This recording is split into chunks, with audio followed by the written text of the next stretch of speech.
van-e egyáltalán értelme, és ha van, akkor mi az élet értelme a Second Life-ban? Ez egy nehéz kérdés, mert ezt a valós környezetben is meglehetősen nehéz lenne megválaszolni. Ugye a Second Life virtuális környezetben valójában nincsen élet. Ugye itt az avatarok nem élőlények, hanem valós offline környezetben lévő személyek segítségével mozognak, kommunikálnak, és igazából a valós offline környezetben lévő személyeknek valamilyen háromdimenziós megjelenési formái. Tehát én ezt semmiképpen nem nevezném életnek. És a rétezésük értelmében el lehetne gondolkodni, de szerintem ez inkább az emberi kommunikációnak egy praktikus formája. Tehát maguknak az avataroknak az élete az inkább egyféle kommunikációs formának a működése. Megkerülhetetlen kérdés egy virtuális világban lévő avatárral kapcsolatban, azt gondolom, hogy egy személy mennyire azonosul az avatárjával, mennyire készíti el az avatárját a saját hasonlatosságára, akár külsőleg is.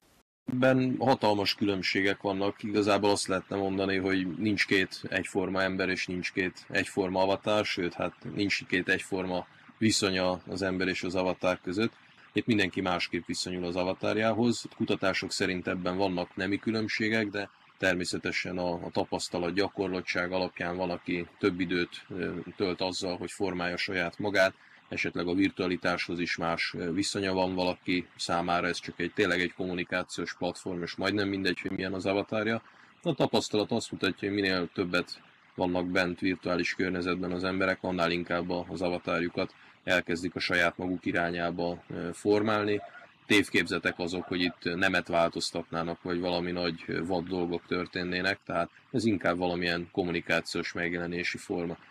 Ugye, hogyha megnézzük ezt a virtuális környezetet, a kommunikációt emeltem ki a beszélgetés során, tehát itt szinte minden segíti azt, hogy egymástól térben távol lévő emberek, hogyha időben egyszerre azonosan csatlakoznak a rendszerhez, akkor tudjanak egymással hatékonyan kommunikálni. Nem csak tartalmakat tudnak megosztani, beszélgetni, mint ahogy mi beszélgetünk, hanem akár multimédiás környezetet is ki tudnak maguknak építeni. A szimulációnak kiváló lehetőségei vannak virtuális környezetben, tehát minden adott ahhoz, hogy létrejöjjön akár oktatással, akár vitával, szakmai kérdésekkel foglalkozó csoport.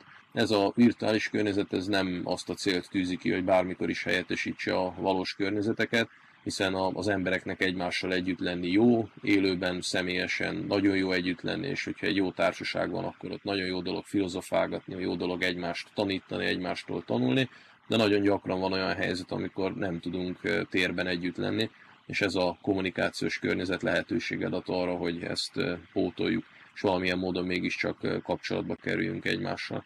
Igazából ez az oktatás az egy egészen kiváló, hatékony kommunikációs környezet. Azzal, hogy ez háromdimenziós, azzal úgy tűnik ténylegesen, hogy megvalósulhat a virtuális egyetem,